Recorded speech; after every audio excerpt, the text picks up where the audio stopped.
आणि आता एक मोठी बातमी आपल्यापर्यंत पोहोचते। 15 ऑगस्ट रोजी छत्रपती संभाजीनगरमधील सर्व कत्तलखाने बंद राहणार आहेत। छत्रपती संभाजीनगर महापालिकेचे हे आदेश जन्माष्टमी आणि जैन धर्मीयांचं पर्युषण पर्व सुरू होत असल्यानं महापालिकेनं हा निर्णय घेतलेला आहे। मोहसिन शेख आपले प्रतिनिधी आपल्या सोबत जोडले गेलेत। मोहसिन, काय अपडेट्स? सौरभ, यापूर्वी अनेक जिल्ह्यांमध्ये अशा निर्णय घेण्यात आल्याचा महानगरपालिकेने समोर आला होता आणि आता छत्रपती संभाजीनगर महानगरपालिकेने देखील हा निर्णय घेतला आहे। 15 ऑगस्ट रोजी सर्व शहरातील कत्तलखाने बंद राहणार आहे, म्हणजेच चिकन मटन देखील सगळं बंद राहणार आहे। मांस म्हणजे जे आहे कत्तल करण्यास बंदी असणार आहे आणि असा निर्णय छत्रपती संभाजी महानगरपालिकेच्या पशुसंवर्धन विभागाने काढलेला आहे।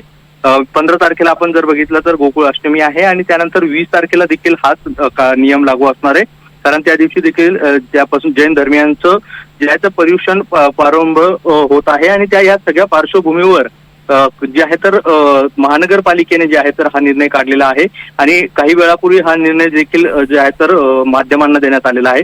यापूर्वी काही महानगरपालिकेने हा निर्णय घेतला होता आणि आता त्यात छत्रपती संभाजीनगर महानगरपालिकेची भर पडली आहे। त्यामुळे 15 ऑगस्ट रोजी शहरात म्हणजे महानगरपालिका हद्दीत मांस विक्री किंवा मांस जे आहे तर कत्तल करण्यासाठी पूर्णपणे बंदी असणार आहे। सौरभ, निश्चितच या संदर्भातले मोहसिन अधिकचे अपडेट्स घेऊ। तुर्तास धन्यवाद।